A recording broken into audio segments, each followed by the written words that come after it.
عاونا هلنا جن ካልኦት ውዳበታትና እውን ንሕወሓት ጥራሕ ከይመስለኩም መንግስቲ ትግራይ ጥራሕ እውን ከይመስለኩም ወይ ግለሰባት ከም በዓል ዶክተር ደብረፅዮን ወይ ካልኦት ዝበሉ ጥራሕ እውን ከይመስለኩም ኣብ ውሽጢ ምክፋል እናፈጠርካ ዝኽየድ ዘሎ ኣብ ብዙሕ እዩ ንኣብነት ማህበረ ቅዱሳን ከዓ ኣብ መንበረ ሰላማ ኣትዩ ኣሎ መንበረ ሰላማ ንምፍራስ ዝኽየድ ዘሎ ክያዶ ጌጋ እዩ ኣነ ሓደ ነገር ክበኩም ፀኒሑ ኣቦታትና እንዲዮም ዋላቶም ብዕድመ ዘይወልድና እውን ኣቦታትና እዮም ሃይማኖታ ናይ መንፈሳዊ ኣቦ እዩ ንእሽተዮም ዓበይቶም ማለት ከፈራርሕ ይደልን ከምቶም ሆ ከለ ተጠንቀቕ ገለመለ ዝብል ዘለው ከምኡ ኣብ ደደቢት ይሰርሕ ንሱ ናይ ደናቁር እዩ እከለ ከምዚ ኮይኑሎም ማዓንቲ እናበልካ እናለጠፍካ እታ ዝረኸብካ መረዳእታ እውን እናለጠፍካ ምኻድ መሃይምነት ጥራሕ እዩ ዘድሊ መሃይምነትን ሶሻል ሚድያ ፕላትፎርምን ጥራሕ እየን ዘድልያ ታሰ ንትግራይ እንታይ ዓይነት ዳሜጅ የምፅእ ኢልካ ዘይምሕሳብ ይገብርዎ ንሪኦም ኣለና ብዙሓት ጌጋ እዩ ከምኡ ይገብርን ኣነ ግን ኣዲስ ኣበባ ትኸዶ ቦታት እንተሎ ምስ ስእልኹም ምስ ቪድዮኹም ኣብ ደደቢት ኣሎ ኣይሕሱን ሃይማኖተይ ይፈቅደለይ ኣተዓባብያ ይፈቅደለይ ባህለይ ይፈቅደለይ ሕልናይ እውን ይፈቅደለይ ብተግባር ኣዲስ ኣበባ ኣነ ደው ኢለ ከይድኩም ደይለዮም ሳይከድናን ዝበሉን ግን ዝኸዱ እንተሎ ቪድዮም ዘለኒ እንተሎ ብስልኪ ተቀሪፆም ዝተሰደደለ ሓደ ትዕሽነቶም ገለገሊኦም ንዕኦም ዝረኽብዎም እንተኮይኖም ንዕኦም ረኺቦም ሪከርድ ገይሮም ወይ ቪድዮ ስኢሎም ወይ ዝኾነ ስኢሎም ናባና ይሰድዎም ሞ ንሕና ንሶምን ከባእሱ ክሰዱልና ከም ዝኽእሉ ምግማት ምስኣኖም እዩ ዝገርመን ደደቢት ዓብይ ሚድያ እዩ መላእ ህዝቢ ትግራይ ኮንቪንስ ንምግባር እንተተደልዩ ደደቢት ሚድያ ምርኣይ ኣብ ደደቢት ሚድያ ኢምፓክት ምሕዳር ታስዋይ እኮ ብሂወትና ዝመፁና ታስዋይት ሚድያ ከውርድዎ በል ዝብሉ ታስዋይ ብዙሕ ተፃባኣይ ሰድሉ እቲ ሚድያ ተደማፃይ ስለ ዝኾነ ህዝቢ ስለ ዝፈትዎ እዩ ህዝቢ እንድሕር ክቕይሩ ደልዮም ባዕና ገይሮም ክቕይሩ ይደልዩ ብዙሕ እዩ ዝመፀና ናባና ብዙሕ ፈተና እውን ኣለና ስለዚ ኣነ ቅድሚ ናፍቲ መረዳእታ ምኻደይ ናፍቲ ዝርዝር ቅድመ ምኻደይ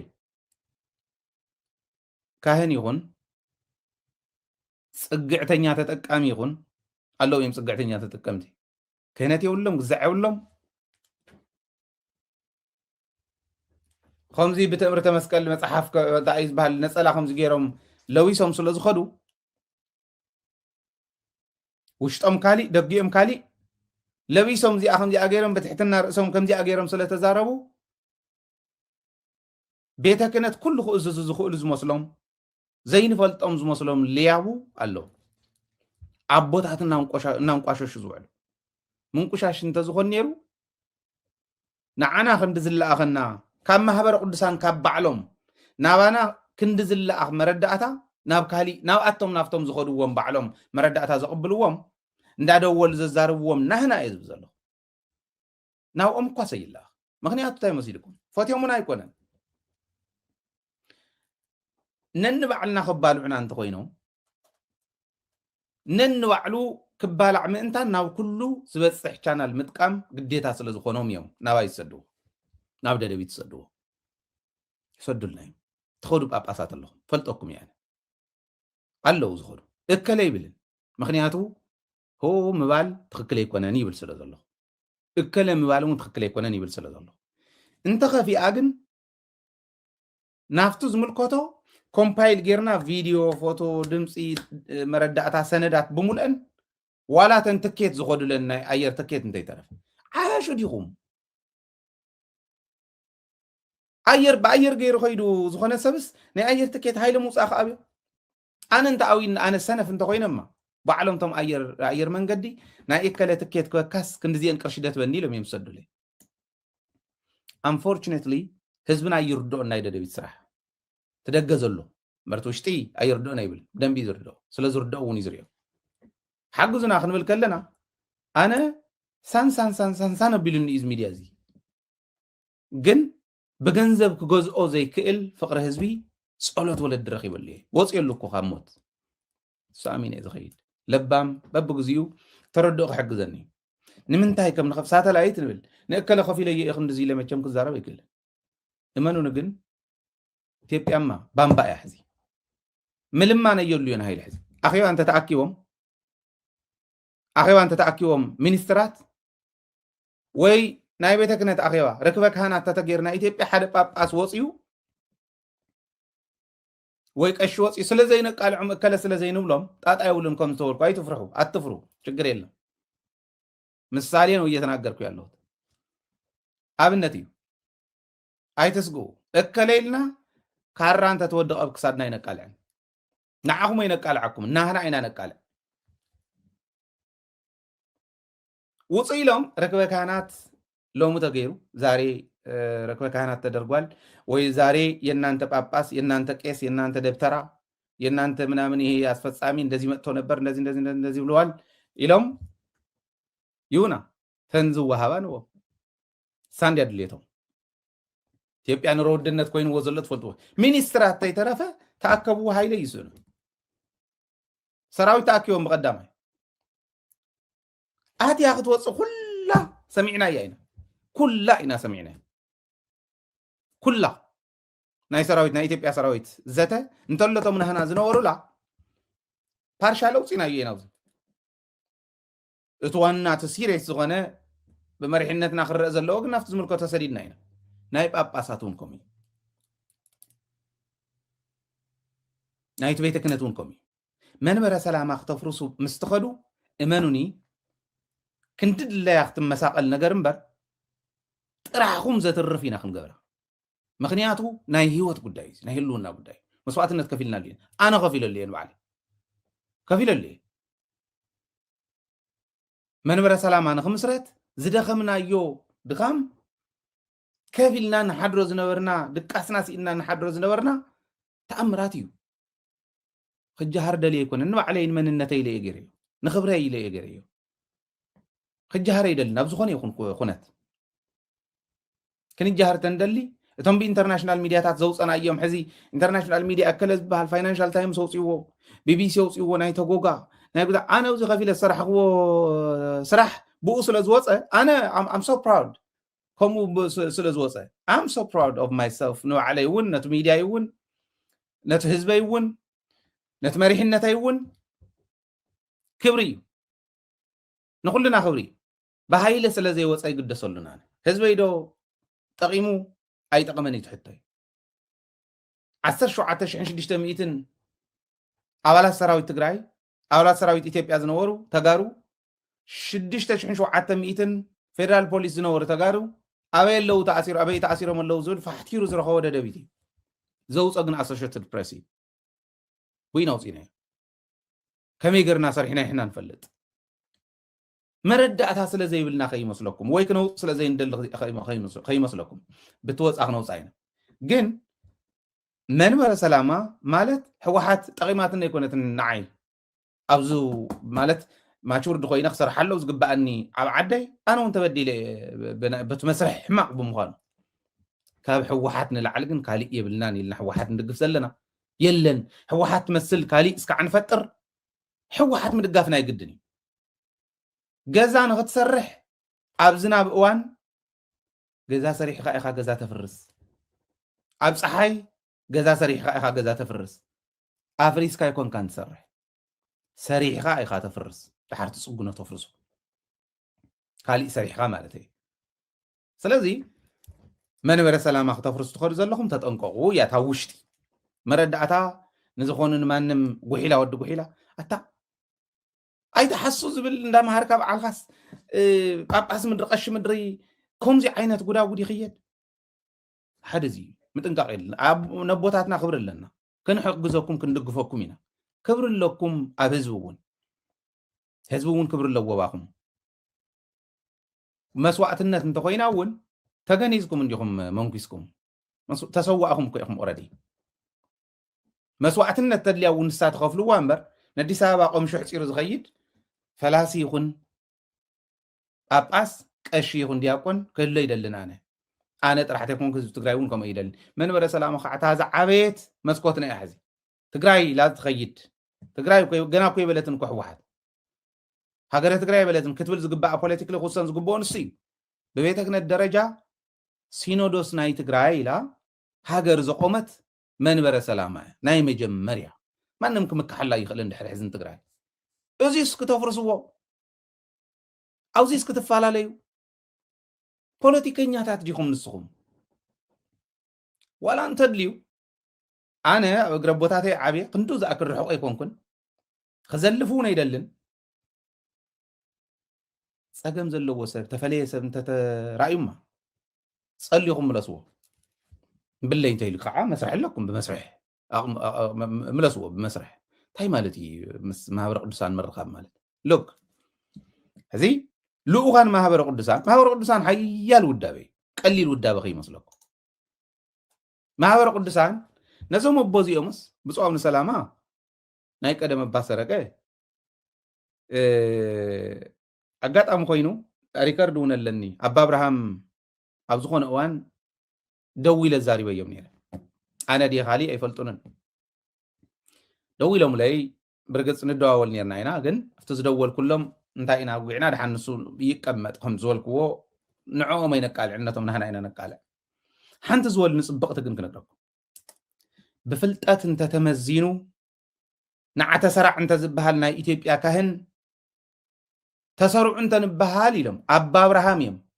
ብፁዓን ኣቡነ አብርሃም ከሎም ኖርማል ተዋሃቦም ስለ ዝኾነ እዮም ከም ኢሎም ብፁዕ ኣቡነ አብርሃም ተሰሩዕ እንተ ንበሃል ናይ ኢትዮጵያ ካህናት ሽዑ ኣባ ሰረቀ እዮም ዝበሃሉ ኣባ ሰረቀ ኣብ ቅድሚት ይስርዑ ብፍልጠቶም بعقمهم منم أيوة درومن إزين يا أبا إبراهيم قال ناتي يكون قال بقى زولني إزارة وزله هاي بقولن كسمعي أنت يلو نعم قص معك أفليه دمسي يا أبا إبراهيم إذا قاعد سجم يقولونكم أنت هو حق أمون سلزخون ما نمسب مذكرة سلزخون مالتي أبو تات بزحتي وليه حزي سلامون إبراهيم بحال الميديا أنا يمتنن ما نم ترماس مسيو ميديا دبيت كسك على يخلن ግን ማህበረ ቅዱሳን ከመይ ከም ዝልእኽ ከሪአኩም ስለ ዘለኹ እዚ ቆልዓ እዚ ማህበረ ቅዱስ ያሬድ ኢሎም ዝኾኑ ቆልዑ ተኣኪቦም ቅዱስ ያሬድ ማለት እንታይ ማለት ምዃኑ ትፈልጥዎ ንዓና ኣይኮነን ኢትዮጵያውያን እውን ተሪፉ ማህበረ ቅዱስ ያሬድ ኢሎም መስሪቶም ንዕኦም ሃይጃክ ገይሩ እንታይ ይገብረሉ ከም ዘሎ ንሳቶም እዮም ዝፈልጥዎ ነውግዕ እውን ስለ ዝኾንና ኢንተርቪውን ጌርናዮም ስለ ዝኾንና በዚ ኣጋጣሚ ጠንክሩ ደደቢቶ ጎንኹም ኣላ ይብሎም እየ ኩሉ ግዜ ሕዚ እውን ጠንክሩ እዚ ቆልዓ እዚ ጽሒፍዋ ነይራ እዩ ያው ኣብ ኢትዮጵያ ኮይኑ ኣዲስ ኣበባ ኮይኑ ነቶም ኣባጊዖም ዝሕሉ ዘሎ ኣቦ ከመይ ገይሩ ይፀርፎም ከም ዘሎ ንዓና እውን ናይ ተሃድሶ ሚድያ ይብለና ኣሎ ንሃና እኳ ድሓን ልሳን ህዝቢ እዩ ሰናፋት እውን ኣይኮናን ሓደ ዓኻት መፂስ ስለተዛረበ ስለዝፀሓፈ ልኩዕ ንምሃብ ቀለልተ ይኮናን ፀገም የብልና ኣቦ እዩ ዘዋርድ ተሃድሶ ይብሎም ነቶም ኣቦ ማለት ንብፁዕ ኣቡነ ሰላማ ተሃድሶ ይብሎም ቦታ ሃይማኖታዊ መንገዱ ከመይ ዝኽየድ ንሪኦ ሕዚ ዝቆልዓ እዚ ማህበረ ቅዱስ ያሬድ ኢሉ መፂኡ ኣብ ትግራይ ከስተኣናግድዎ ዝኽእሉ እየ እንዲ ዝብል ማህተም ሒዙ ኣሃዲሙ ልክዖም ጌታቸው ማህተመ ሒዘ ኣሃዲመ ዝበሎ ማህተመ ሒዙ ኣሃዲሙ ካብቶም ቆልዑ ማህተሞም ሰሪሖም ትግራይ ዝብል ኣብ ትግራይ መንበረ ሰላማ ከጽድቀሎም ዘለዎ ማሕበር ከጽድቅ ከሎ ካሊእ ማህበረ ቅዱሳን ኣብ ትግራይ ከይትሰርሑ ተጠንቀቁ ንባዕልኩም ማለት እዩ ማህበረ ቅዱሳን ነቦታት ከመይ ገይረ ይዋርዶም ናይ ኢትዮጵያ ቦታት ረኣይዎ ተኣምራት እዩ ምስ ጓል እንዳቀረፀ ስእሊ እንዳረኣየ እዚ ኣበሉ እዚ አንተ ዘይገርኩም እንዳተባሃለ ክንደይ መከራ ኣለዎም ዳንኤል ክብረት ዝለኣኾ ጩጬ ንሓደ ብፁዕ ኣቦ ከምዚ ገይሩ ክፀርፍ ሙቃዕ እንደ ደቢት ምናልባሽ እኳ ናይ ፖለቲካ ተሃድሶ እንተዝብሎ መሓሸን እዩ ንደደቢት ከምኡ እንተዝብለና መሓሸ ኣብ መንኩስና ንዓና እውን ተሃድሶ ናብቲ ቤተ ክህነት እትዩና ማለት ተሃድሶ ናይ ተሃድሶ ሚድያ ኢልዎ ደደቢት እስልምና እውን ክርስትና እውን ዝሰብኩ ኣቦታትና ናይ ኩሉ ምእተዊት በር ስለ ዝኾነት ትግራይ ስለዚ ሃይማኖታዊ ፖለቲካዊ ማሕበረ ቁጠባዊ ናይ ሰላምን ናይ ፀጥታን ጉዳይ እዚኣቶም ኩሎም ዝንገረሉ ሚድያ እዩ that's why ህዝቢ ትግራይ ዝፈትዎ ኩሎም ኦርቶዶክስ ይሪኦ መስሊም ይሪኦ ፕሮቴስታንት ይሪኦ ካቶሊክ ይሪኦ ኣደታት ይሪኦ ኣቦታት ይሪእዎ መናእሰይ ይሪእዎ ህፃውንቲ ይሪእዎ ደደቢት ናይ ኩሉ ዝኾነሉ ኩሉ ስለ ዘስተኣናግድ እዩ ምሁራን ይሪእዎ ይምልሱልና እውን ስለ ንሪኦም ዘለና ማለት ብሰነድ ተይተረፈ መራሕትና ይሪእዎ እዚ እዩ ስለዚ ንደደቢት ድሓን ፀገም የለን ንሕና ባዕልና ክንምልሰሉ ኢና ግለሰብ ከምኡ ስለ ዝበለ እውን ብዙሕ ንብርግሕ ኣይኮናን ንሕና ተቃለስቲ ኢና ዳንኤል ክብረት ልኢኽዎም ዝመፁ ሰባት በዓል መን እዮም ምልላይ ከድልየኩም እዩ እንታይ ማለት እዩ ሓደ ብፁዕ ኣቦስ ብፁዕ ኢሎም ኢዶም ዘንበሩሉ እቶም ኣቦታትና ከመይ ገይሩ ሓደ ቆልዓ ንኸም ዝበሎ ኣቦ ክፀርፍ ስቕ ትብሉ ዓገብ ክብል የብሉን መንበረ ሰላማ ዓገብ ክብል ከለና ሓደ ቆልዓ ኣይኮነን ከምዚኣ ትገብሩ ዘለኹም ተጠንቀቑ ኢሉ መግለፂ የውፅእ እሞ ህዝበ ክርስቲያን ኩሉ እዚኣ ይወስድ ንሰርሓሉ ሚድያ እውን ይሰርሓሉ ካብቶም መራሕቲ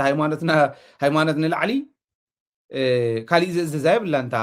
መዋቅር ናይ ቤተ ክህነት እቶም መራሕትና እሶም እዮም መርሕዋ እሶም እዮም ካብቶም ዝመርሕዋ ዝመፀት እዚኣ ዓገብ ይበሃለሉ ኢልካ ንህዝቢ ትሕልፍ ህዝቢ እዩ ዝሰርሖ ስለዚ ታዋና መፍትሒት ግን ትኾን ማሕበራት ኣለዋ እንዴ ኣብ ትሕቲ እቲ ቤተ ክህነት ይኹና ቤተ ክህነት እዩ ነተን ማሕበራት ዝምድበን ዘባርረን ዝእትወን ቤተ ክህነት እዚኣ ክገብር ከሎ ከምዚ ዝበሉ ትግርኛ ዝዛረቦ ዛብእ ከይመፅኹም ተጠንቀቑ ትግርኛ ዝዛረብ ዝብኢ ሰብ ክኾነ ይኽእልን ትግራዋይ ክኾነ ይኽእልን ትግርኛ ምዝራብ ዝኸኣለ እንስሳ እዩ ኣቦታት ከምዚ ገይሩ ክዋርድ ከሎ ኣቦታት ዘዋርድ ዘለኹ ይመስለኩም ሰናፈ ኣይኮኑን ብፁዕ ሰላማ ዝምጉቶም ሰብኣይ ከይዱስ ኣብ ቅድሚ ብፁዕ ሰላማ ከፍ ኢሉ ናይ ባዕሉ ኣጀንዳ ካብቱ ሕግን ስርዓትን ቤተክርስትያን ዝብሎ ካብቱ እምነትና ሃይማኖትና ዝብሎ ወፃኢ ሒዙ መፅኡ ንብፁዕ ሰላማ ክምጉት እዩ ኢለ ይኣምን ንኻልኦት ኣቦታትና እውን ክምጉት ኢለ ይኣምን ብኡ ይሕሞይን ኣቦታትና መሽለኹ ግን ስለ ዘለዎም እዮም ከምዚ ዝበሉ ሙጩጭላያት ሽሉኽሉኽ እንዳበሉ ኣትዮም ነቲ ቤተ ክህነት ከፍርሱ ተልእኮ ተዋሂብዎም እዩ እቲ ቤተ ክህነት ጠንኪሩ ንክኸድ ጠንካራ ኣቦ የድልዮም ጠንካራታት እዮም ኣቦታትና ግን ዓቕሚ ሰብ ተፈላለየ እዩ ስለዚ ንሕድሕድ ዓቕሚ ናሰልዓኻ ሕወሓት ዝኸድዎ ዝነበሩ ደቃዩ ኣደመ ኢሎም ንሓቀ ይፈልየሞ ኣደመ ካብቲ ካሊእ ሽም ነይሩ መፀውዕ ናይ ሕወሓት ተሪፉ ኣደመ ኮይኑ ድሓር ኣደመ ኢሎም ንሕወሓት ምስ ፈረጁ ካሊእ ኣደመ ከይቐርብ ኣሲምቶት ኮይኑ ምኻድ ምስ ጀመረ ንኣደመ እውን ክኸፍልዎም ጀሚሮም ደመ ኢሎም ደመኮር ኢሎሞም ሕዚ ዓለም ፈልዮም ደመኮር ይብልዎም ሕዝታይ ማለት እዩ ደብረፅዮንን መንጀሪኖን ኮርን ካብ ኮርን ላዕልን ዝበሃሉ መራርሓን ማለት እዩ ነዚኦም ርግፀኛ እየ ወይ ደብረፅዮን ክፈልይዎ እዮም ወይ መንጀሪኖ ክፈልይዎ እዮም ወይ ነቶም ኮርን ካብ ኮርን ላዕሊ ዝበሃሉን ሕወሓትን ደመን ኮርን ኢሎም ከዓ ክፈልይዎም እዮም ከምኡ እንዳገበርካ ኢኻ እንዳሰልዓኻ ትኸይድ ይነግረኩም እየ ሰለስተ ውዑር ፈላልዩ ዝበልዖም ዝብኢ ነቲ ፃዕዳ ፃዕዳ እዩ ዘሪአኩም ዘሎ እምበር ፀሊምን ቀይሕ እንዳበይ ክሪአኩም ነይረ ኢሉ ፃዕዳ ወሲዱ ብልዕ ተቀይሕ የሪአካ እዩ ዘሎ ንወይንኻ ተፈለይሉን ፀሊም ንወይኑ ክፍለ ገይሩ ነቲ ቀይሕ ወሲዱ ብልዕ ድሓር እንተመፀ ክበልዓካ ክብሎ ከሎ ዋይ ትርአ እንደ የበልካንን ዓንተ ኢኻ ክትብል ነይሩካ ንሳቶም እንተይተወልዑ እዩ እዚኣ እዮም ገብርኹም ኣብ ማሕበረ ቅዱሳን እውን ዝገብሮ ዘሎ ኣብ መንበረ ሰላማ እዚ እዩ እንታይ እዮም መሲሎም ኣትዮም ማሕበረ ቅዱስ ያሬድ መሲሎም ኣትዮም ማሕበረ ቅዱስ ያሬድ ኣብ ትግራይ ዘሎ እዩ ኣዲስ ኣበባ ኮንካ ማሕበረ ቅዱስ ያሬድ ምዃነ ይከኣልን ሕወሓት ይኹን ካሊእ ፓርቲ ናይ ትግራይ ኣብ ትግራይ ዘሎ እዩ ኣዲስ ኣበባ ኮንካ ትግራይ ምምሕዳር ይከኣል ስለ ትግራይ ምእዋይ ይከኣል ኦፍኮርስ ከም ዜጋ ትኽእል ኢኻ ብውዳበ እንተኮይኑ ግን ዝውደብ ፖለቲካሊ ይኹን ብሪሊጅየስ ኣስፔክቱ ዝውደብ ኣብ ትግራይ እዩ ከምኡ ዝበሃል የለን ወይ ከዓ ፍልጦ በቶም ትግራይ ዝኒኦ ቦታት እናተዋሃቦ ጥራሕ ዞር በሉ ስለዚ ከየፍርስኹም እዩ እዚዩ ልኡኻት ማህበረ ቅዱሳን ዝገብርዎ ዘለው እዩ